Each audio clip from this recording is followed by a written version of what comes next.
Hola, ¿cómo están todos ustedes? Yo muy contenta de estar de nuevo compartiendo ideas, opiniones, sentimientos, emociones. En esta ocasión voy a platicarles sobre un libro que ha llegado a mis manos y desde que llegó no lo he podido soltar.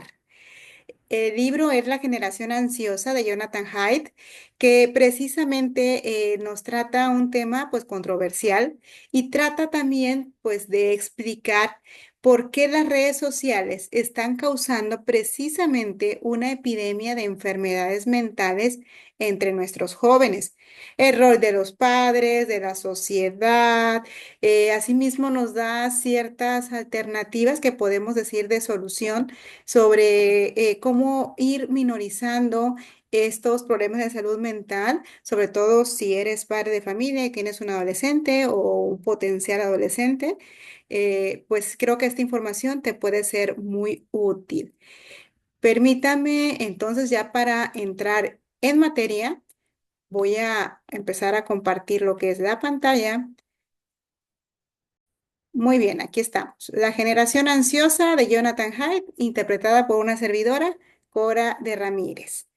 Antes de entrar de lleno al contenido del libro, hice esta línea del tiempo de las redes sociales y me parece importantísimo que la podamos ver antes de entrar en materia.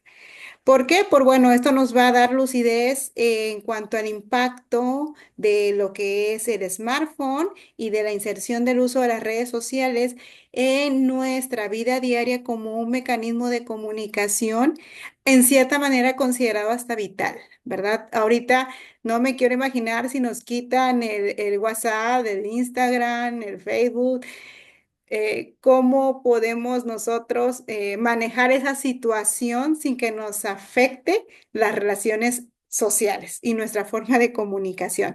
Miren, primeramente el Internet. En 1995, precisamente ese año en México se considera lo que es el año del Internet, ya que para ese entonces se contaban con, pues, con más de 100 enlaces en todo el país y era una cantidad sobresaliente para ese tiempo. Posteriormente viene en el 2004 el Facebook, que como sabemos, pues es un servicio de redes y medios de comunicación social. En español está disponible hasta el 2008 y precisamente el Facebook fue el primer mecanismo de revolución en cuanto a la comunicación a través de las redes sociales. En el 2005 aparece YouTube como una herramienta que nos permite compartir videos. Si alguno recuerda, para ese año la única forma de compartir videos era a través del correo electrónico. Tardaba mucho en cargar el correo y luego en mandarlo, abrirlo, en fin. Se hacía un poquito ahí caótico, ¿no? El poder compartir videos, por lo cual no lo hacíamos salvo por alguna cuestión laboral o de mucha necesidad. Pero viene YouTube y se abre la caja de Pandora para que todos podamos subir videos instantáneos a la red y lo puedan ver, pues no solamente nuestra familia o nuestros amigos, sino todo el mundo. En el 2006 se crea el Twitter, que es una empresa pues, de comunicación estadounidense que operaba varias plataformas de redes sociales. Como ustedes saben, pues el Twitter se pueden mandar mensajes, sobre todo pequeños, de muy poca longitud, que nos permiten dar ideas, opiniones o reflexiones de ciertos temas. Esa es la función del Twitter.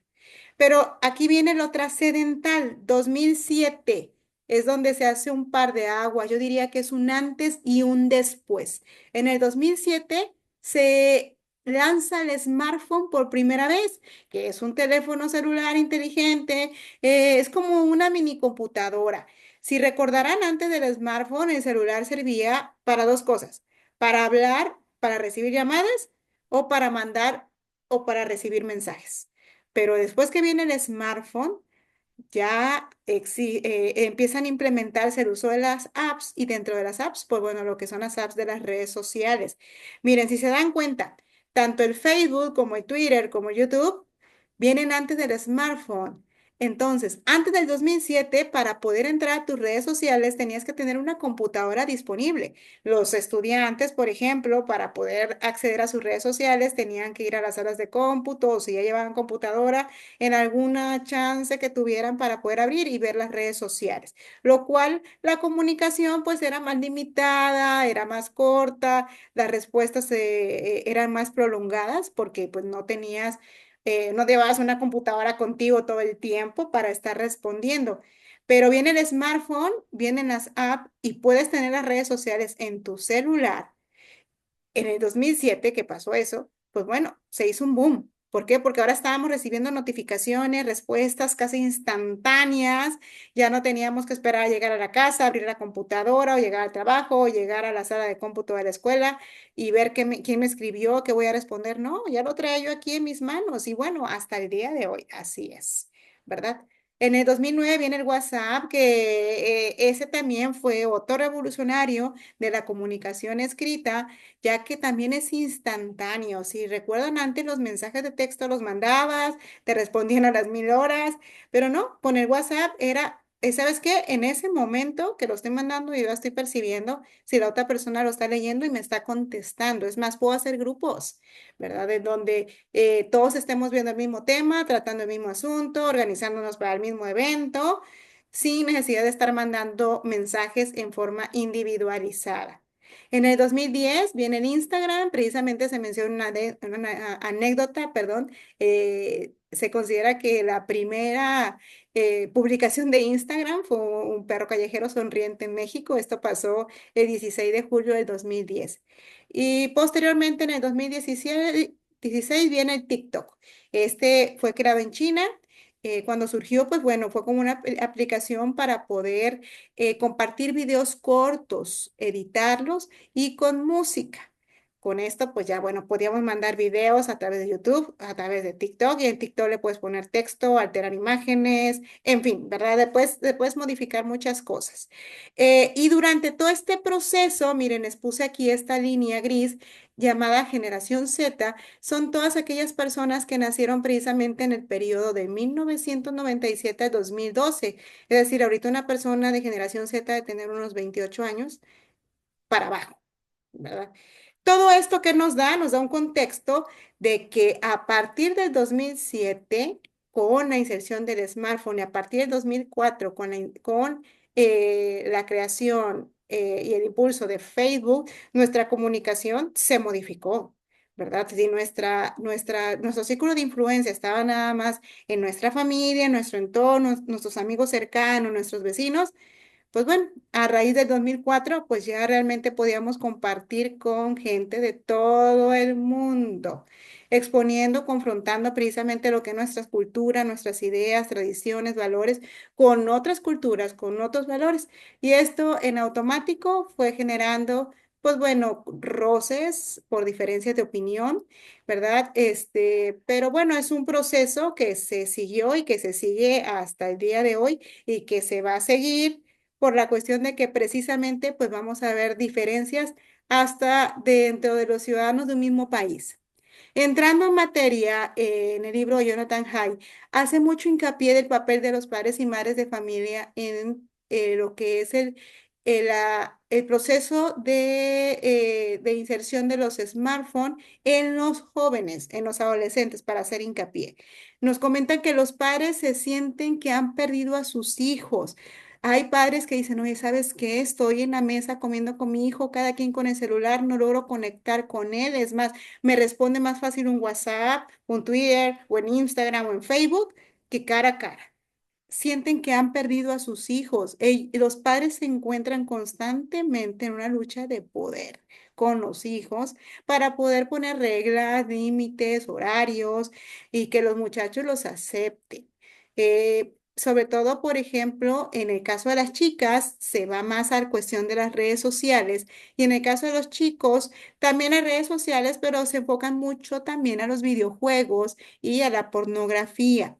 El autor nos hace mucho hincapié en que el problema no es el uso, es más, al contrario, el que exista un smartphone, redes sociales, realmente al día de hoy, para cuestiones educativas y comerciales, pues es súper genial, ¿verdad? Realmente nos ha facilitado mucho la manera de cómo hacer un comercio y también de cómo educarnos.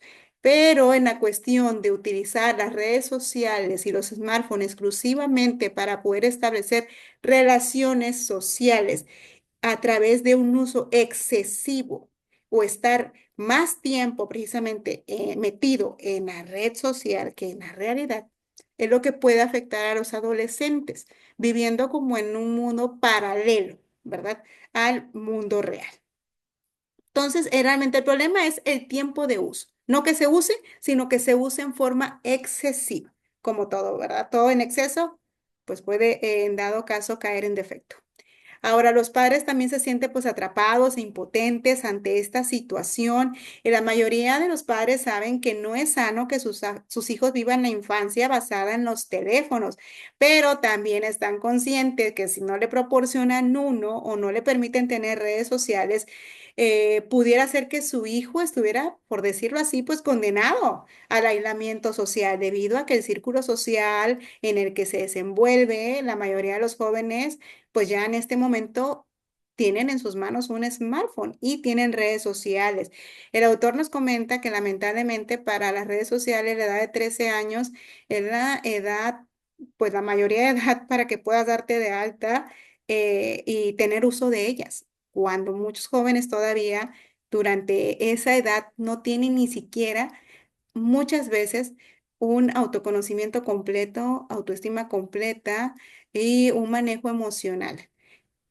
Cuestión que se ve precisamente fracturada a través del uso excesivo de las redes sociales e interactuando con otras personas que muchas veces no tienen del todo la mejor intención.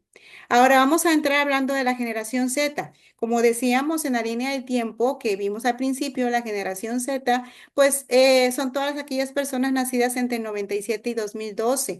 Se considera que, fíjense, es la primera generación en tener acceso generalizado a Internet a una edad temprana, ¿verdad? A tener lo que es el acceso a teléfonos, tablet, ordenadores portátiles, de escritorio, en fin, no me refiero a que un bebé trae un celular, ¿verdad? Bueno, puede haber padres que le presten los aparatos a los bebés, pero mucho más por la observación, ¿verdad? Los bebés, esta generación, desde que nacieron y se fueron desarrollando durante su infancia, observaron el uso constante de los medios digitales y con el paso del tiempo empezaron a tener acceso a las redes sociales. Se considera que vino una crisis precisamente de salud mental. Las tasas de enfermedades mentales en la generación Z pues aumentaron entre el 2010 y 2015. Hay unos conceptos psiquiátricos llamados trastornos interiorizados y otros llamados trastornos exteriorizados. Jonathan Haidt trata sobre los trastornos interiorizados y se enfoca a dos, a lo que es la depresión y a lo que es la ansiedad. Los exteriorizados son, antes de pasar a los exteriorizados, perdón, los interiorizados son aquellos los cuales, como dice su nombre, se manifiestan en forma interior. Muchas veces no nos damos cuenta porque las personas lo saben ocultar muy bien, pero se hacen daño a ellos mismos, ¿verdad? O sea, se hace daño hacia adentro. En contraste con los trastornos exteriorizados, son aquellos en donde las personas sí reflejan el trastorno a través de un problema de conducta, de problemas con el manejo de la ira, violencia, etcétera. Pero ahora vámonos a otra vez enfocar a los trastornos interiorizados, específicamente la depresión y ansiedad. Jonathan Haidt comenta que son los dos principales problemas presentados en los adolescentes entre el 2010 y 2015 y que y en muchos casos continúan hasta el día de hoy. ¿Cuántas noticias no vemos, verdad, sobre este tema que siguen confirmando que la depresión y ansiedad se está apoderando de nuestros jóvenes? La depresión grave en adolescentes ha aumentado tanto en chicos como en chicas, pero en mayor proporción en las chicas, independientemente de la raza o clase social. Hay muchas hipótesis del por qué, ¿verdad? Yo pudiera decir de que en dado caso las mujeres somos las que solemos establecer en mayor cantidad las redes sociales. ¿verdad? Establecemos los calendarios de cumpleaños, agendamos las fiestas, las reuniones familiares. Entonces, normalmente la mujer tiende a estar más en contacto de todo lo que le permita el poder establecer relaciones o reuniones sociales, ¿verdad? También los hombres, pero en mayor proporción es la mujer. Esa, ahora, las personas que padecen trastornos interiorizados, algunas características, como decíamos anteriormente, pues presentan precisamente la ansiedad, miedos, tristezas, desesperanza y a menudo dejan de hacer vida social.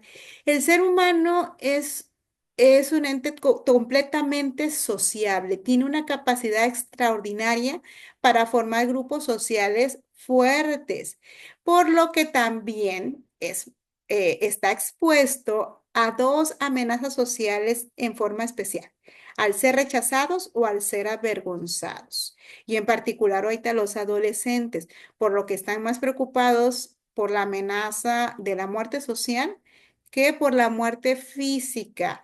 ¿A qué le llamamos muerte social? Es cuando hay una cierta discriminación a pertenecer a un grupo social.